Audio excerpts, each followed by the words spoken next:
días. Bueno, hoy pasamos ya al Ecuador de este simposio ACS, Comunicación en Evolución, y después de recorrer las bases biogeofísicas de la comunicación y explorar distintas relaciones entre la evolución del lenguaje y la sociabilidad, vamos esta mañana a profundizar en las transformaciones socioculturales producidas por las nuevas tecnologías de la información y la comunicación. Para conducir esta reflexión y conversación, doy la bienvenida a Joan Manuel Tresserras, a quien agradezco el que haya hecho un agujero en el agua para poder contar con su presencia aquí. Joan Manuel es doctor en Ciencias de la Información y profesor del Departamento de Periodismo y Ciencias de la Comunicación de la Universidad Autónoma de Barcelona. Entre otras investigaciones y publicaciones es coautor de los informes sobre seguimiento del impacto social de las nuevas tecnologías de la información y la comunicación y ha coordinado el bloque Cultura del informe para Cataluña del 2000. Actualmente es consejero del Consell de l'Audiovisual de Cataluña. Extiendo este agradecimiento a las presentes en esta mesa, Ingrid Vollmer, Derek de Kerkhoff y Javier Echeverría. Y sin más, Joan Manuel. Pues muchas gracias, buenos días. Muchas gracias a Madrid Media Lab por organizar una cosa tan interesante como esta. Gracias por su presencia y gracias también, sobre todo, a todos los ponentes. Voy a introducir brevemente lo que vamos a intentar hacer esta mañana con una presencia de ponentes de lujo que intentaré presentarles después. En primer término, los asistentes estos días habrán visto que el debate se centraba fundamentalmente al entorno de las relaciones establecidas entre ciencia y arte. Y de hecho, estos dos primeros días, el peso de la aproximación biológica ha estado presente de un modo predominante durante los debates. Lo que pretendemos esta mañana es desplazar el centro de atención hacia una visión más social e incluso más política. De hecho, lo que nos planteamos en la sesión es ver de qué modo el cambio tecnológico en el campo de la comunicación, el cambio en las tecnologías de la información y la comunicación, ha impactado sobre la cultura y de qué modo ha modificado nuestras relaciones sociales. El tema es muy general y por lo tanto habrá que hacer algún esfuerzo para acotarlo. De hecho, para quienes también hayan seguido el conjunto de las sesiones, recordarán que anteayer se suscitó el problema de la definición de la vida. Bien, el problema de la definición de la comunicación es de una complejidad parecida, o si quieren más modestamente, quizá no tanto, pero casi, como la definición de la vida. Y de hecho, en una intervención de ayer por la tarde se suscitó el problema de hasta qué punto era legítimo poner en un mismo plano la comunicación entendida como el intercambio de información entre un par de moléculas o un par de organismos unicelulares y al mismo tiempo la comunicación social. Bien, hoy nos desplazamos hasta el ámbito de la comunicación social y sin pretender entrar en la introducción en el terreno de las definiciones, aunque es posible que según como vaya el debate, pues quepa abordar esta cuestión, sí quisiera poner el acento en el carácter constitutivo de la comunicación social. Entiendo que hasta muy recientemente no hemos sido conscientes de este carácter constitutivo de la comunicación social, es decir, el hecho de que no hay sociedad sin comunicación social. Es decir, que la sociedad se vertebra, lo es realmente, no es un agregado informe de individuos, sino que es sociedad justamente porque hay sistema de comunicación, porque hay interrelación e intercambio. Y ese intercambio es posible porque existen los lenguajes. Y que por tanto la aparición histórica, y hasta ahora hemos hecho aproximaciones casi a escala geológica, bien, a escala de esta corta duración que es la historia humana, la aparición histórica de la sociedad, del sistema de comunicación de cualquier sociedad y de sus lenguajes es una aparición histórica simultánea. Y en cualquiera de estas sociedades ha habido una cierta tecnología de la comunicación.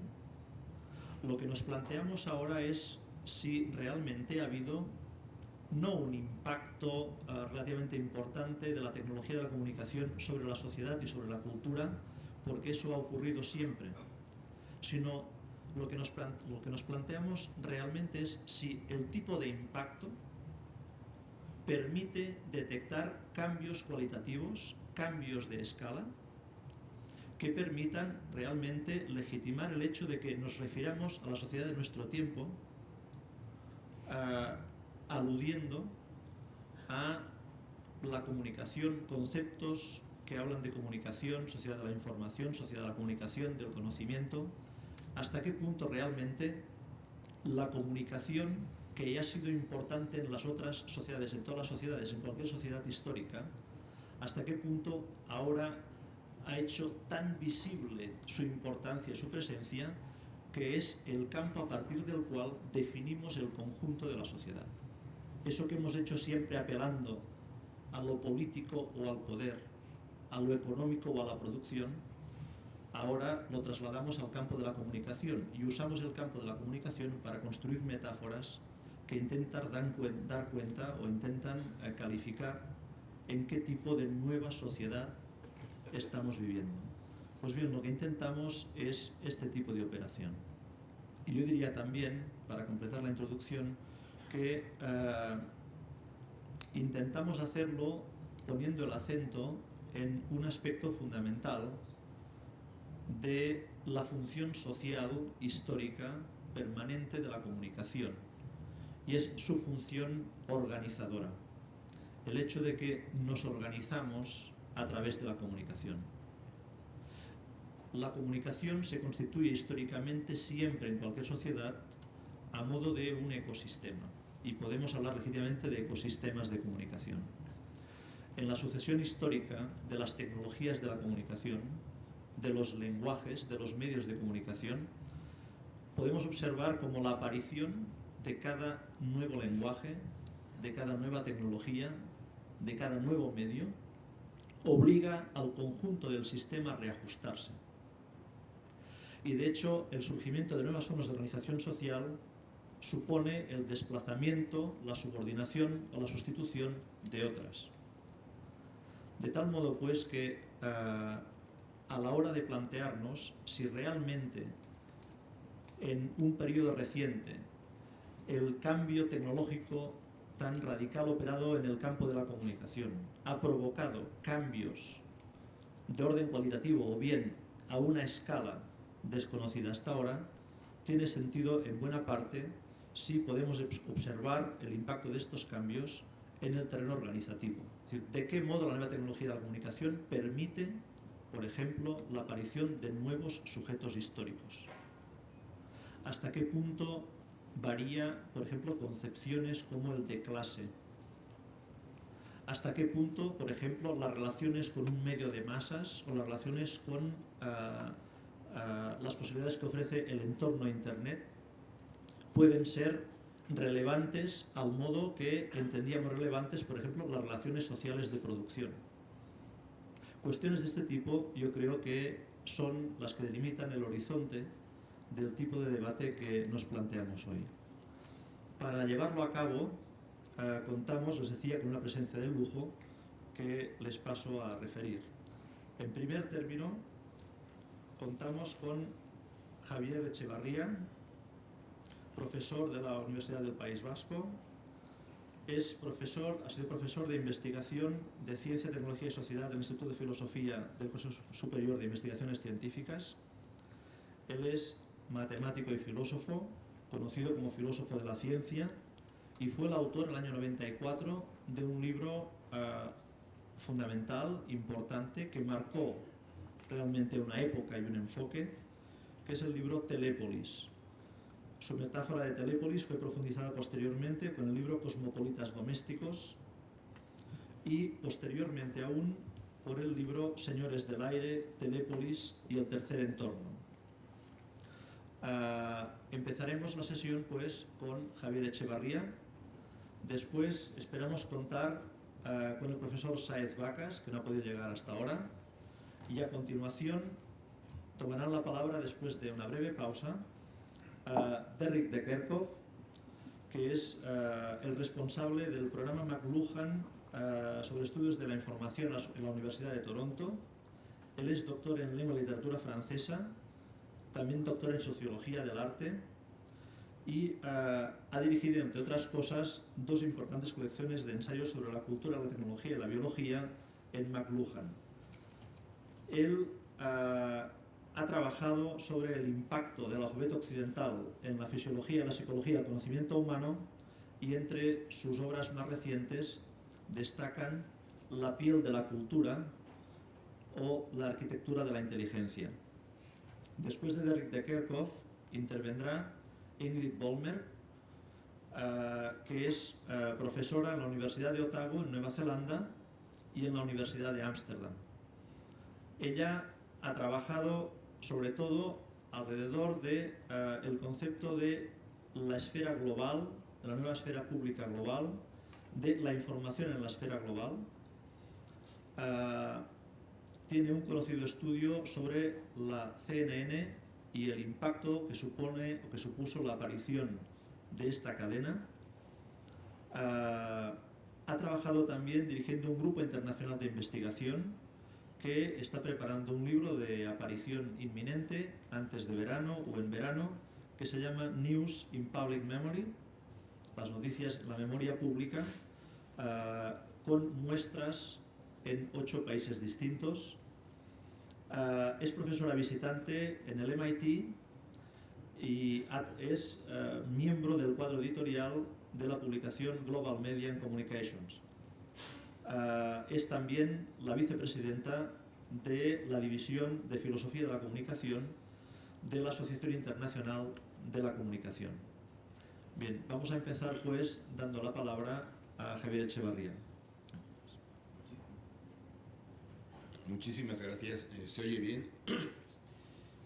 Voy a hablar del crecimiento de Telépolis, como me propusieron los organizadores de este simposio, este banquete, y para ello empezaré mencionando el carácter sistémico que, a mi entender, tienen las tecnologías de la información y de la comunicación. Carácter sistémico que han ido adquiriendo conforme han evolucionado y se han consolidado.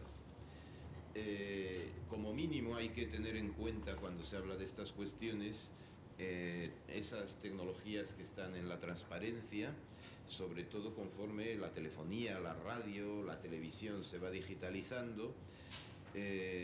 Todas ellas convergen en los últimos años. Se puede decir también que se ensamblan todos estos artefactos. Pues bien, eso es un sistema tecnológico, el sistema tecnológico TIC. Es un listado que no es exhaustivo ni muchísimo menos y que continúa avanzando, es decir, que ya podría hablarse de novísimas tecnologías TIC y no solo nuevas tecnologías. Insisto, por lo tanto, en que no me refiero solo a Internet. También son muy importantes las redes de televisión, las redes de telefonía móvil, las redes bancarias, las redes de cajero, las redes militares, que no son Internet, y otras muchas redes telemáticas. Bien, entonces, por teoría general de sistemas, se sabe que un sistema, hay sistemas de mucho tipo, hay sistemas físicos, sistemas biológicos, sistemas económicos, sistemas sociales, sistemas filosóficos incluso, pero cuando se ha consolidado y se ha desarrollado, ha evolucionado, en determinadas condiciones medioambientales puede generar propiedades emergentes. Entonces, la segunda idea, aparte del carácter sistémico de las TIC, la segunda idea que quiero proponer, que ya he propuesto en publicaciones previas, es que este sistema TIC, conforme, insisto, ha evolucionado y se ha consolidado, ha generado ya un nuevo espacio social como propiedad emergente. y un espacio-tiempo en realidad. Y ese espacio, no voy a hablar hoy de eso, tiene una estructura radicalmente diferente, una estructura topológica, métrica, física, comunicativa, etcétera, radicalmente diferente de los dos grandes espacios en donde los seres humanos han generado culturas, sociedades, que son la biosfera, la physis, por decirlo en términos aristotélicos.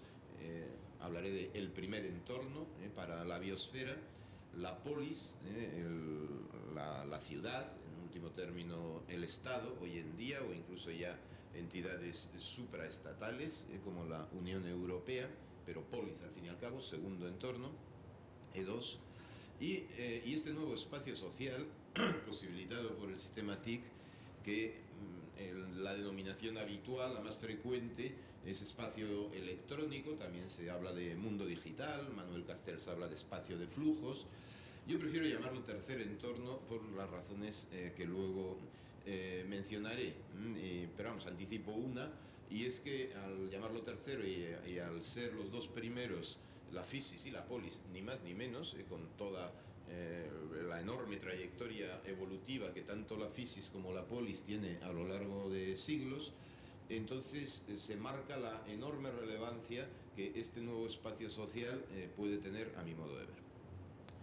Bien, entonces, entrando en el tema de este banquete, diría que no hay comunicación sin espacio-tiempo en donde los procesos comunicativos se lleven a cabo, y se pueden llevar efectivamente en la biosfera, como se ha dicho, también en la polis, y también en el espacio electrónico. Hay múltiples procesos comunicativos, pero es muy importante tener en cuenta en qué espacio-tiempo se desarrolla la comunicación.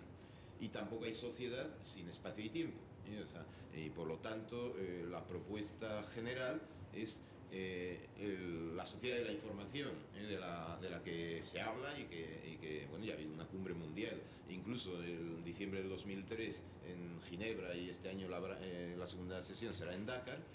Se desarrolla en el tercer entorno, o sea que por lo tanto mi propuesta es: este es el espacio en donde es posible, donde se está desarrollando, donde está evolucionando la sociedad de la información, y donde se están desarrollando nuevas formas de comunicación y también nuevas formas de arte, de ciencia, de tecnología. Luego volveré sobre eso. Bien, la tercera idea, dichas las dos anteriores, es que es cierto que en este espacio la información y la comunicación es muy relevante. Incluso, vamos, yo mismo estoy hablando del sistema TIC, de tecnologías de la información y de la comunicación, pero a mi modo de ver, este espacio permite más cosas, aparte de transmitir información y de comunicación. Permite algo muy novedoso, que no tiene precedentes en la historia de la especie humana, como son las acciones o interacciones a distancia y en red. Estas acciones además pueden ser multicrónicas, es decir, que pueden darse tanto en tiempo real como en diferido, por así decirlo. O sea, hay continuos loops, continuas retroacciones. Una acción, vamos a suponer, no sé, voy a mencionar cualquier atentado terrorista que tengan ustedes en mente, o el reciente tsunami, vuelve a través del espacio electrónico, vuelve a suceder ya no físicamente, pero sí informacionalmente, entonces sigue impactando sobre nuestras mentes. Entonces esta posibilidad de la acción iterada, repetida, a distancia y en red, a mi modo de ver, es lo más relevante hoy por hoy. Estamos hablando de evolución de este espacio electrónico. Bien, el tercer entorno se superpone a los otros dos, o sea, no ha desaparecido ni la biosfera ni tampoco han desaparecido las ciudades. Es un nuevo espacio social en el que se desarrolla una nueva modalidad de sociedad, esta sociedad de la información o informacional. Y entonces mi propuesta, es cierto que hay una infoesfera que ya en la propia biosfera la hay, y desde luego en la ciudad, o sea, no hay ciudad sin información y sin comunicación. Pero la idea es, en este nuevo espacio social, aparte de la infoesfera, cómo organizar, y esta es la cuarta propuesta, el núcleo en realidad y el origen de mi reflexión sobre estas cuestiones, cómo organizar este tercer entorno, si quieren ustedes, la infosfera, como una ciudad que lógicamente será a distancia y en red, Telépolis. Bien, muy brevemente mencionaré 4 hitos de la evolución de este espacio electrónico. Para que haya surgido es preciso el sistema tecnológico TIC. Surgió en ámbitos militares, nunca hay que olvidar los orígenes de estas cosas, porque no solo surgió, sino que también evoluciona en los ámbitos militares, de los cuales nunca se habla. Y luego volveré sobre esa cuestión, pero ha surgido una nueva modalidad de guerra, la infoguerra, la ciberguerra, a la cual hay que prestar mucha atención. El segundo ámbito en donde el espacio electrónico se desarrolló en los años 80, o antes incluso, porque todo tiene precedentes, claro está, son los medios financieros, es decir, que el espacio electrónico es excelente, ideal para la transferencia electrónica de capitales en tiempo real y transferencia muy rápida, muy eficaz, es para la circulación del dinero. Esto no es Internet, es la red SWIFT en origen, redes ulteriores.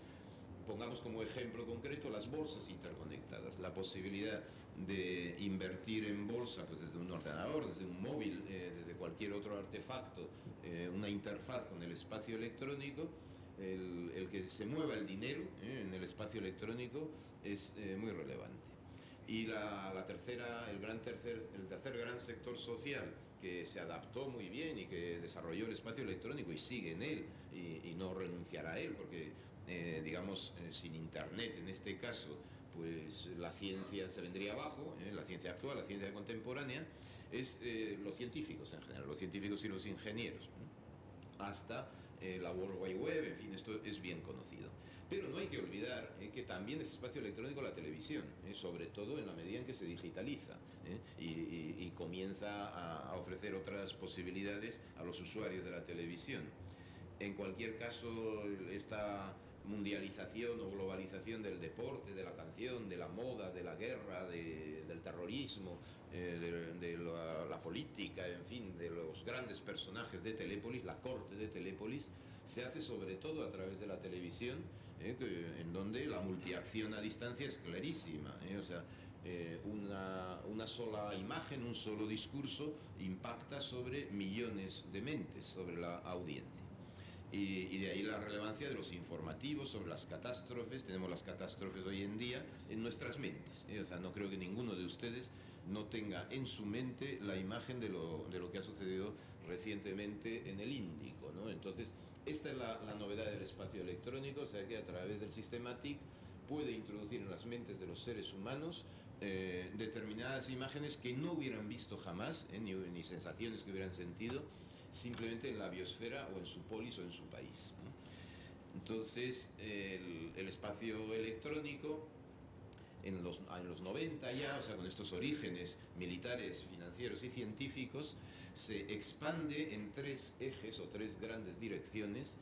En primer lugar, se expande a otros sectores sociales. Los 3 que he mencionado siguen desarrollando su actividad militar, financiera y científica en el espacio electrónico, pero comienza la actividad empresarial, el comercio electrónico, los libros electrónicos, la prensa digital, la música electrónica, la telemedicina, la e-educación, e-learning, la e-administración, etc. O sea, entonces a esto es a lo que genéricamente el hecho de que la actividad social se vaya desarrollando cada vez más, prácticamente sin excepción de oficio o de profesión, en el espacio electrónico, es, a mi modo de ver, lo que constituye la sociedad de la información. Hay una segunda expansión del espacio electrónico que es geográfica y que normalmente se llama globalización. Todo esto arranca en los Estados Unidos de América y bueno, pues el primer mundo, digamos, la Unión Europea, Canadá, Australia, Japón, etcétera, etcétera, ha desarrollado, hoy cabe decir que primer mundo son aquellos países que han desarrollado el espacio electrónico y que han desarrollado la sociedad de la información. Será importantísimo lo que suceda con China, que ya está impulsando fuertemente la e-China o China electrónica, y también, claro está, el cómo se organiza a nivel mundial toda esta sociedad de la información.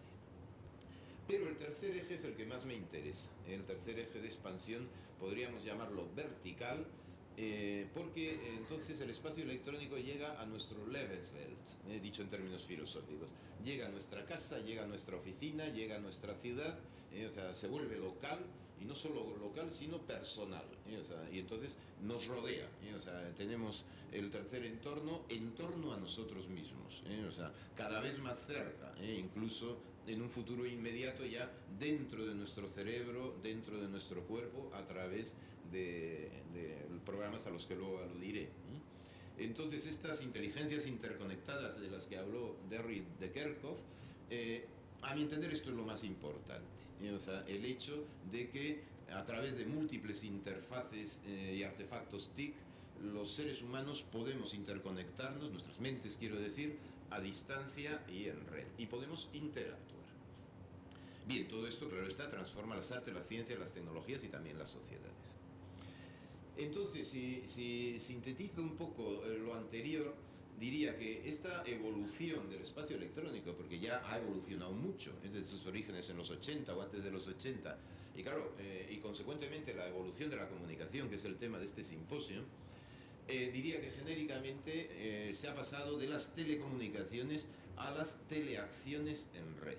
O sea, este enorme sistema de telecomunicaciones al que he aludido anteriormente, sobre todo, soporta interacciones en red, a distancia y multicrónicas. Entonces se le podría llamar incluso al sistema TIC tecnología de interacciones a distancia, puesto que ya no es solo información y comunicación, sino también otro tipo de acciones, otro tipo de acciones humanas y de acciones sociales, puesto que el ser humano efectivamente transmite información como muchos seres vivos y se comunica continuamente, pero hace más cosas, o sea, por ejemplo, puede pegar una bofetada o dar un beso, o sea, entonces, dar una bofetada puede ser una acción comunicativa, pero eso es más bien amenazar con dar la bofetada. Darla es algo más que comunicación, Entonces la posibilidad de que podamos dar bofetadas a distancia, que se pueda golpear a distancia y golpear a mucha gente, muchas mentes a la vez, con una acción, por ejemplo, televisiva, esto es, digamos, el pequeño matiz evolutivo, o sea que ya no solo estamos ante un espacio de telecomunicaciones, sino de teleacciones. Bien, ejemplos hay muchísimos de este otro tipo de acciones que no son solo comunicativas. Enviar un virus informático a través de Internet, por ejemplo. Claro está que eso requiere un software y por lo tanto es información y una red de telecomunicaciones, pero lo importante es el destrozo que organiza, o sea, digamos, el carácter destructivo o la broma. Hay bromas jocosas, ¿no? Entonces gastar una broma con un virus es frecuente en Internet, como es sabido. O el Predator, podría poner 1000 ejemplos militares, ¿no? O sea, no es lo mismo comunicar que mandar un misil, a través de, no sé, desde Colorado Springs a los satélites de telecomunicaciones militares, de ahí al centro de operaciones en la guerra que sea, y entonces el Predator, que no va ni tripulado ni nada, es un artefacto TIC completamente, empieza a lanzar misiles o a sacar fotos de posibles objetivos, etc. Eso es acción militar en el espacio electrónico, soportada por una red de telecomunicaciones, pero en donde lo importante es el efecto destructivo o de defensa, exactamente igual los escudos electrónicos. Bien, o las teleoperaciones médicas, el hecho de que se pueda operar a distancia, esto sin duda es algo más que comunicación y que información, porque luego a continuación, pues efectivamente, a uno le pueden sacar una vesícula de un riñón, y entonces a distancia, mediante robots, mediante artefactos TIC. Bien, entonces habría que distinguir en el espacio electrónico interacciones pasivas, interacciones humanas pasivas como la que he mencionado antes, el hecho de que millones de personas estén viendo con su mente en una misma escena, en un mismo acontecimiento, el gran canon es la televisión, o interacciones activas, valga la redundancia, en donde efectivamente hay simetría entre emisor y receptor. Otra idea a tener en cuenta es que el espacio electrónico desarrolla y permite la expresión sin problema ninguno de emociones y sentimientos, o sea, emociones y sentimientos, tanto la televisión como Internet, los ciberidilios, el cibersexo, etcétera, la telefonía móvil, las pasiones a través de la telefonía móvil son enormes, los sentimientos, vamos, están a flor de bit, por así decirlo. Y habría que ver esta vida emocional en el espacio electrónico que crece continuamente, ¿eh? O sea, entonces la expansión de las emociones y los sentimientos. Quiero decir con ello que los seres humanos han encontrado en el espacio electrónico un ámbito para su despliegue personal, ¿eh? Y no solo para la sociedad de la información. Y en ese sentido, de las mentes interconectadas o inteligencias interconectadas que cité antes, de Derrick, aparece una cosa más futurista, sobre todo vinculado a los programas Converging Technologies, del 2001 en Estados Unidos, de la NSF, y del 2004 en la Unión Europea, y muchos que ya enlaza con los cyborgs, y serían los cuerpos interconectados a través de prótesis TIC. Entonces esto tiene que ver, pues, con muchas cosas, con el tacto a distancia, por ejemplo, el teletacto. Entonces, si los cuerpos se pueden tocar, se pueden acariciar, se pueden pegar a través del espacio electrónico, entonces esto sería una fase evolutiva adicional que ya es posible tecnológicamente, como lo es el olfato virtual o e-olfato, y como lo es el gusto virtual. En España mismo, y en Cataluña en concreto, el análisis sensorial está muy avanzado, ¿eh? O sea, por ejemplo, para catar un vino, pero no con la nariz, sino mediante artefactos TIC. Bien, no voy a hablar de esta cuestión, el proyecto La Transparencia. En este espacio ha surgido una nueva forma de poder, que no es el poder del Estado, son los señores del aire, genéricamente, las transnacionales que controlan las tecnologías que mencioné en la primera transparencia. Entonces, a mi entender, eso es una estructura neofeudal, basada en una estricta dependencia mental y tecnológica del artefacto TIC correspondiente. Si uno ha aprendido a utilizar un sistema, no sé, de procesamiento de textos o de imagen o de sonido, o simplemente un sistema operativo, entonces realmente cambiar de ese feudo informacional, pues es como emigrar, es cambiar de señor, porque estas tecnologías TIC configuran nuestras mentes, o sea, estos sistemas configurativos configuran nuestras habilidades, nuestro modo de hacer y de interactuar. Bien, pero no voy a insistir en eso. Entonces, Telépolis sería, por el contrario, la idea de, frente a esta feudalización, pues construir y desarrollar una polis N3, civilizar el espacio electrónico y urbanizar. Entonces esto, no bajo la forma de Estado, no estoy hablando para nada de un Estado mundial, de un Estado N3, no creo que tenga futuro esta propuesta.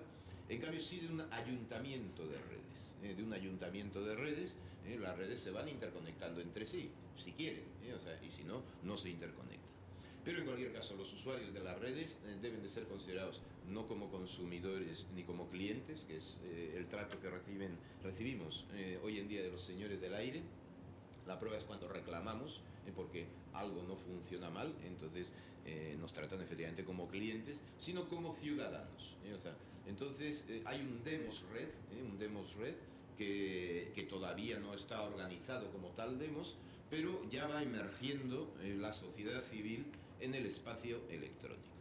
Y entonces la tarea sería, frente a estos grandes poderes militares que dominan una enorme zona del espacio electrónico, o económicos o financieros, o comunicacionales o informacionales, instaurar, como siempre en la polis, la primacía del poder civil. La primacía del poder civil, reconociendo que hay más otros poderes, pero en cualquier caso esto sería constituir Telépolis. Para eso la vía es releer desde la hipótesis del tercer entorno la Declaración de Derechos Humanos de 1948 y los textos subsiguientes. Si asumen ustedes mentalmente la hipótesis del tercer entorno y se releen esta declaración, verán cómo el significado de todos los artículos cambia, se expande, o sea, el concepto de ciudadano y de derecho se expande. E-derechos, no es una aportación mía, hay muchas instituciones, redes y organizaciones que trabajan sobre los derechos civiles en el espacio electrónico o en Internet sobre todo. En cualquier caso, se trata de promover, por lo tanto, la vida civil, la vida de la sociedad civil en el espacio electrónico, y también el que los clientes, usuarios o consumidores se consideren como ciudadanos, como telepolitas. Bien, como emergencia de la sociedad civil hay muchos aspectos, muchos fenómenos que van en esa dirección. Las comunidades virtuales de Howard Rheingold, que continúan existiendo, estas asociaciones de derechos cívicos, asociaciones de usuarios y consumidores, como se llaman, todo el movimiento hacker, cracker, Linux es un movimiento, a mi entender, cooperativista muy potente en el espacio electrónico, enfrentado directamente a uno de los grandes señores del aire, no el único. De pasada diré que Visa o American Express son tan señores del aire como Microsoft, o sea, y hay señores del aire militares, de los cuales curiosamente nadie habla. Bien, luego ha habido recientemente con la guerra de Irak esta telemanifestación, ¿no? Digamos, para que se hagan ustedes una idea de lo que es Telépolis, creo que con esta visualización, esta imagen va a bastar. Es decir, la manifestación esta tuvo su cabeza en Australia, o sea, al amanecer en Australia o a primera hora de la mañana en Australia salió la manifestación, ¿no? Y entonces, conforme avanzaban los usos horarios, en los demás países se fueron incorporando más manifestantes, ¿no? Y entonces a lo largo de 24 horas y por todo el planeta hubo una telemanifestación global. Eso es una manifestación en Telépolis, o sea, una manifestación multinacional y multicultural, y en diferentes tiempos. O sea, ahora, esa se puede repetir, o sea, una vez grabada y archivada, podemos volverla a ver y podemos volver incluso a participar en ella, ¿no? Acción recursiva e iterada.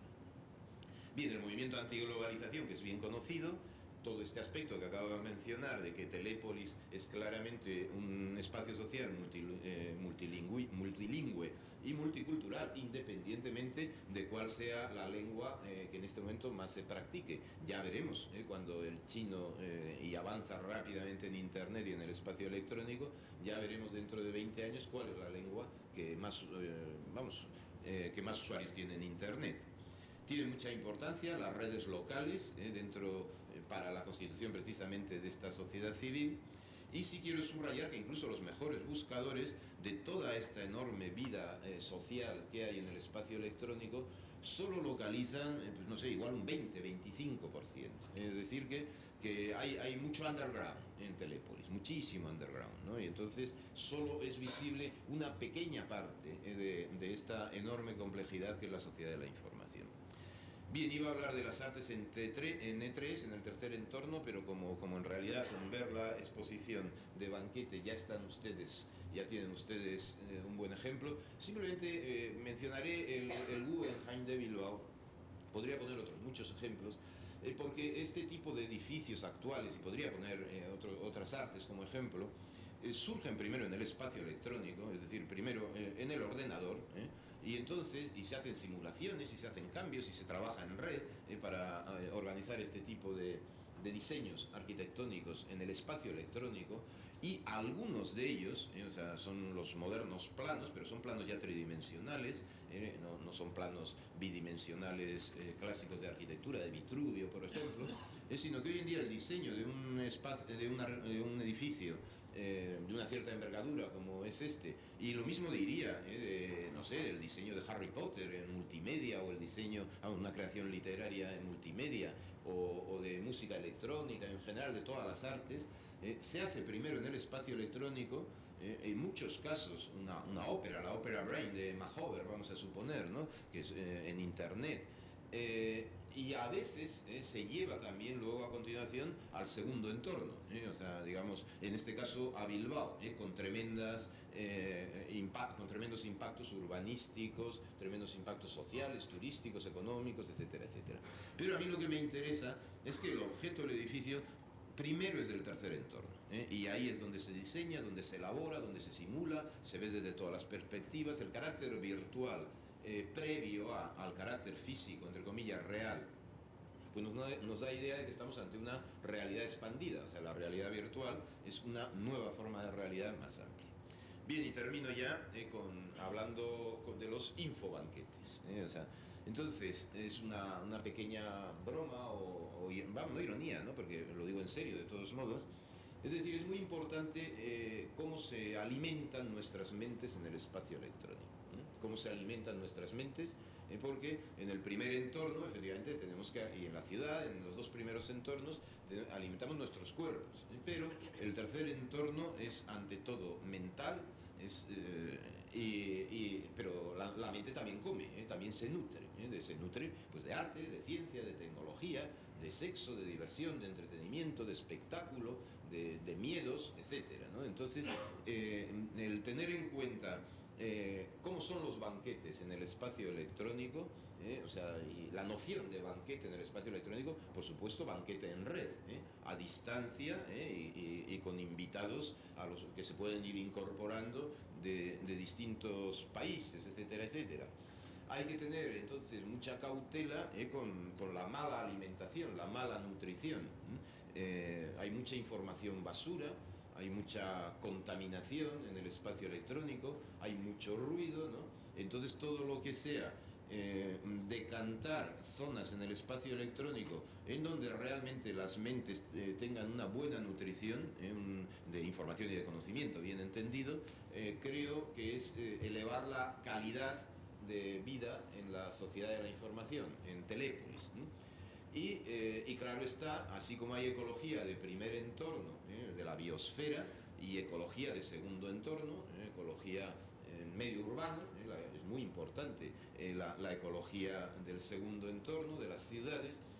Hay que hablar ya de ecología del nuevo espacio social, del tercer entorno, y incluso yo sería partidario ya de comenzar a poner normas, ¿no? O sea, es decir, determinadas informaciones son contaminantes, determinadas informaciones generan ruido, y por lo tanto hay que limitar el ruido en Telépolis, el ruido informacional y el ruido comunicacional. Hay que limitar el ruido en Telépolis y hay que tener unas ciertas reglas o procedimientos o normas incluso de calidad de la información, de tal manera que si determinada información, por ejemplo en televisión, no llega a esos niveles y es considerada por los expertos en ecología electrónica, en e-ecología, como contaminante, pues entonces, en fin, que paguen las multas o incluso que se prohíba ese tipo de información contaminante. Bien, entonces, para ello, en estos telebanquetes mentales, desempeñan una función enorme el arte, la ciencia y la tecnología. Entonces, si consideramos el arte en el espacio electrónico como una fiesta, como un banquete informacional, pues creo que coincido, y termino ya, con este simposio titulado Banquete, al cual he pretendido aportar algunas sugerencias por lo menos. Muchas gracias. Profesor Echevarrión. Aquí, los del norte, aquí, los del norte. Disculpe. Venga. Diga. ¿Quién, yo? Un momento, por favor. Aquí hay una palabra, luego le paso. Hola. It works. Estupendo. A ver si funciona. Me ha parecido muy interesante todo lo que nos ha contado, sobre todo la cuestión del espacio, en lo relativo a la Internet y al espacio electrónico. Quizás con lo único con lo que no esté de acuerdo es con lo que ha dicho usted sobre los edificios que se crean mediante dispositivos digitales, como por ejemplo ordenadores, lo que nos ha dicho sobre el Guggenheim en Bilbao. Yo no estoy seguro del todo de que se trate de una cuestión de diseño, porque si un edificio se crea utilizando los nuevos medios y los ordenadores, es tan virtual como cuando lo era antes, cuando se hacía un plano sobre un trozo de papel, también es virtual, ¿no? El diseño ese. Gracias, voy a responder en español. Digamos, es una tesis general. Los científicos construyen objetos en el espacio electrónico, por ejemplo, los genes. El proyecto Genoma es pura secuencia de información, secuencias de información. Entonces, una cosa es el lenguaje científico y otra cosa es la representación ulterior que se genera mediante ordenador de esos genes o de las innovaciones genéticas correspondientes. Entonces mi idea es que en arquitectura, en música, se procede de la misma manera, o sea, es decir, una determinada composición arquitectónica hay que representarla en el espacio electrónico, y a través de esa representación informática surge luego, pues no sé, estoy pensando en los puentes de Calatrava, vamos a suponer, o sea, en muchos arquitectos, o sea, y entonces esa mediación que es artística, científica, pero en el espacio electrónico, es lo que quería únicamente subrayar, o sea, es decir, que es un procedimiento común a los artistas y a los científicos y a los ingenieros hoy en día, siendo este un simposio sobre arte, ciencia y tecnología. Quería subrayar que en esto colaboran estrechamente artistas, científicos e ingenieros. Mencionaré otro ejemplo. En España se ha producido el descubrimiento arqueológico, prehistórico, Atapuerca, muy relevante.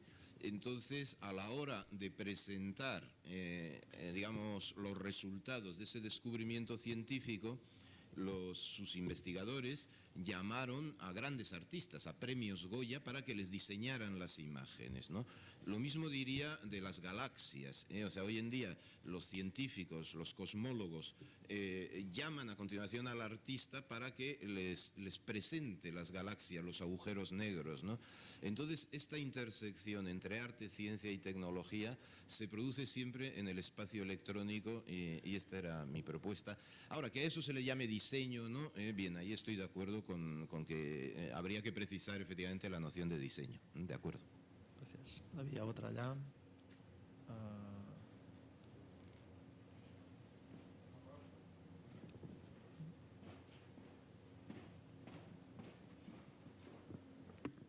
Hola.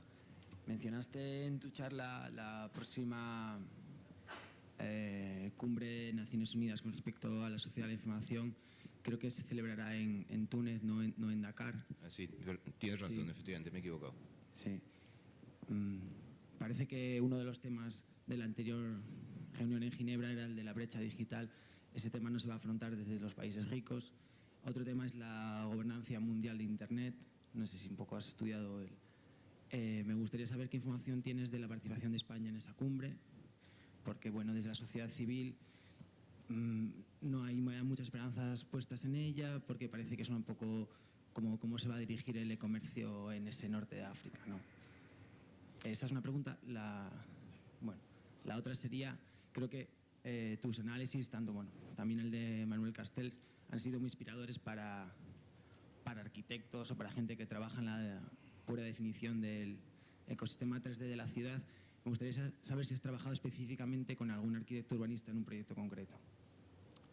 Sí, respondo primero a lo segundo. Yo cuando publiqué Telépolis me llamó un arquitecto para concursar en el proyecto Park Beat en Palma de Mallorca, en Baleares, en el año 95, y concursamos, efectivamente, o sea, al año siguiente de publicar Telépolis, y la idea fue muy notable, ¿no? Porque consistía en hacer un parque tecnológico en un pueblo, sin tocar para nada un pueblo mallorquín y su arquitectura, ¿no? Y entonces simplemente dotarlo de redes, de infraestructuras telemáticas, pero manteniendo estrictamente, digamos, el segundo entorno y su adaptación al primer entorno, lograda a lo largo de historias, en temperatura, en clima, en mil cosas, y nos dieron el premio a la innovación, o sea, es decir, que proponer como parque tecnológico un pueblo ya existente mereció el premio a la innovación, ¿no? Frente a grandes proyectos futuristas. Concursaron 12 equipos de arquitectos, en fin, eso a título anecdótico, ¿no? Con respecto a lo primero, bueno, es cierto que la cumbre es en Túnez. A mí lo que me interesa de la cumbre, no, yo soy muy escéptico respecto a los resultados que vayan a surgir de la cumbre de Túnez, aunque en la cumbre de Ginebra surgió un resultado muy importante, que es el concepto de solidaridad digital. Eso lo propusieron los representantes de la sociedad civil, de los 5 continentes. Entonces, ahí se vio bien claro en esa cumbre que los 5 continentes llevaron, aparte de los estados, los gobiernos, los empresarios, o sea, digamos, los señores del aire, diría yo, y las organizaciones internacionales, y hay organizaciones internacionales como la UNESCO, que puede desempeñar en Túnez un papel importante. Lo más relevante es que la ONU admitió a representantes de la sociedad civil, a redes organizadas de defensa de los derechos civiles, y ahí es donde estuvo el gran debate, ¿no? Y digamos, lo que produce pánico o temor es la presencia de la propia sociedad civil en la toma de decisiones estratégicas, ¿no? Entonces el concepto de solidaridad digital, precisamente para romper la brecha digital, pues eso es un avance enorme. Que eso vaya a tener consecuencias prácticas, presupuestarias y que lo vayan, pues es como lo del protocolo de Kioto, es decir, que la batalla informacional y comunicacional hay que seguirla dando, se avanzó en ese sentido en Ginebra y ya veremos si se encuentra la colaboración pues, de algunos dirigentes de estados o algunas organizaciones internacionales. Igual en Dakar la sociedad civil pues va avanzando en el sentido de concretar medidas para romper la brecha digital. Quiero decir que ya solo con que cuando yo propongo que la Declaración de Derechos Humanos se expanda al tercer entorno, entonces que apareciera una declaración aceptada por la ONU, o sea, con el concepto de solidaridad digital, sería un avance conceptual enorme, aunque tardara 20 años luego en plasmarse de manera concreta en medidas y en planes de ruptura o de mengua de la brecha digital. Disculpen, quedan unas palabras, van a poder hablar, pero por favor sean extremadamente breves, puesto que la previsión es que haya un debate global al acabar las 4 intervenciones y si no, no dispondremos de tiempo. Sí, habida cuenta del valor que tiene la información hoy día, pues como has comentado en el caso de la guerra de Irak o recientemente en las elecciones españolas, teniendo en cuenta que más de la mitad de la población no tiene acceso a este tercer entorno del que tú hablas, ¿crees que ahora realmente vivimos en una democracia? No, vamos a ver, yo tengo publicado más de una vez, muchísimas veces, Fernando lo sabe bien, que la sociedad de la información no es democrática para nada, o sea, es decir que precisamente, ni siquiera hay sociedad civil, o sea, se trata de construir una sociedad civil y no es lo mismo sociedad civil que sociedad democrática, entonces para que fuera hubiera una sociedad democrática de la información, hay varias condiciones, o sea, la primera, que el poder militar estuviera controlado, y no lo está, nadie controla a los señores militares del aire, ¿no? O sea, estos campan con sus redes telemáticas militares y dominan desde el aire, cuando bajan a tierra es otra cosa, cuando bajan ya al segundo entorno o al primer entorno, ¿no? Pero en el tercer entorno, dominan absolutamente desde el punto de vista militar, la Unión Europea no tiene ejército y no tiene opción y no hay rival, ¿no? Entonces ahí el poder militar no está controlado por ningún ayuntamiento de Telépolis, ¿no? Y el poder financiero diría 3/4 de lo mismo, o sea, el propio juez Garzón, por sacar un ejemplo local, no fue capaz de localizar, digamos, por dónde se fugan los dineros en múltiples casos, o sea, el cómo se fuga el dinero a través de las redes telemáticas bancarias, o sea, que el poder financiero en el espacio electrónico campa a sus anchas, o sea, y digamos, va a los paraísos fiscales, se mueve continuamente, no baja a tierra, entonces, por lo tanto, mientras no haya primacía del poder civil sobre el poder económico y el poder financiero, no hay democracia, a mi modo de ver. Segunda condición, tiene que haber luego separación de poderes, Montesquieu, o sea, es decir, tiene que haber un parlamentario, un legislativo, y un ejecutivo y un judicial, ¿no? Y luego ya iríamos a votar, y votarían los usuarios, bien entendido, o sea, pero no se trata del voto electrónico, hay condiciones previas. Si no se afirma, si no se constituye Telépolis, o sea, no hay una constitución de Telépolis con derechos para los que están excluidos del espacio electrónico, o sea, más del 50% de la población mundial sin duda. Entonces esos son los arrabales de Telépolis, o sea, digamos, en donde están los marginados, los excluidos, ¿no?, de Telépolis, mientras que Telépolis, en donde va muy bien, pues es en el primer mundo, ahí se está construyendo, va adelante, pero no hay que olvidar, digamos, toda esa masa de infomiserables, de infomiseria, infopobres, en donde, o sea, vamos, ni democrática ni justa desde el punto de vista de la distribución de la riqueza. Si la información es una riqueza y una nueva fuente de poder, como dice Castells, entonces yo constato que el poder está enormemente, el Kratos está enormemente concentrado en los señores del aire, o sea que no hay democracia con respecto al Kratos, no es el Demos quien controla al Kratos, y en segundo lugar constato que desde el punto de vista de la riqueza, pues vamos, es la sociedad de la información está tremendamente mal distribuida la riqueza, la nueva riqueza, la información, ¿no? O sea que injusta y no democrática, esa es mi valoración del asunto. Ya una aquí, mira allá. Buenos días.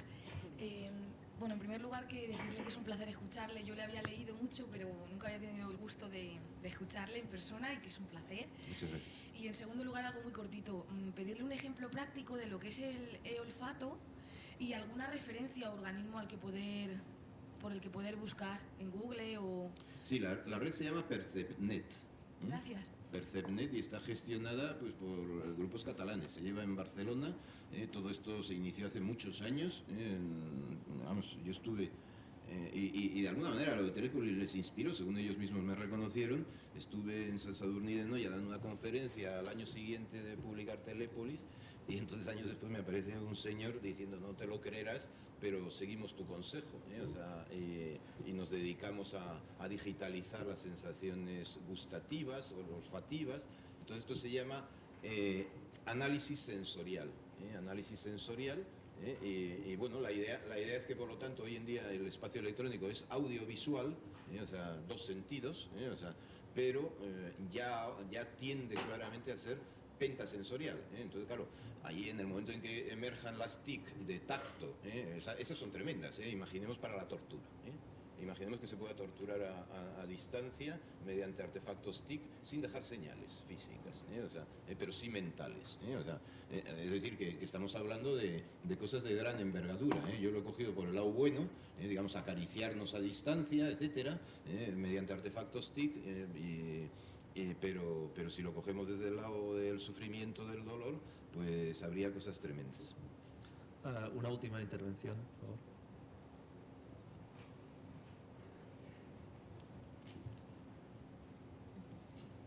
Muy rápida.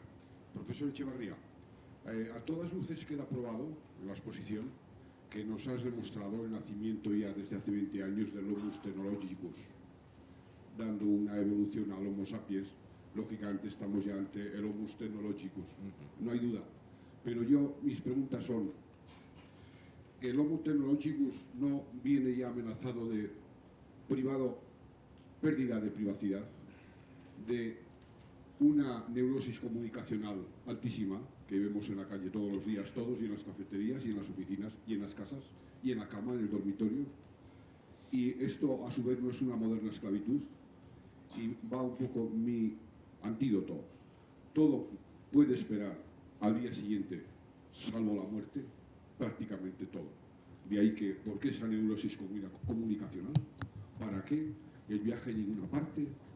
El camión nunca va más deprisa que llega al final a las 10 de la mañana a descargar, aunque tú le diste la orden por internet el día antes a las 6 de la tarde, etcétera, etcétera. ¿Podrías un poco hacer una especie de contravalor a esta sugerencia? Sí, vamos a ver.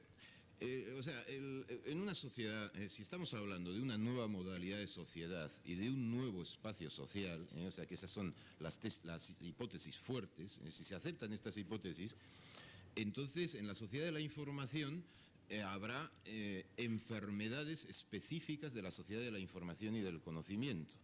Así como un agricultor, no sé, digamos, se puede cortar con la guadaña a la mano, o un minero puede morir en la mina por gas grisú, o un obrero en una fábrica industrial. O sea, hay enfermedades industriales, enfermedades propias de la minería, de la ganadería, de la agricultura, etcétera. O sea, no hay modalidad de sociedad sin enfermedad y sin problema de salud, ¿no?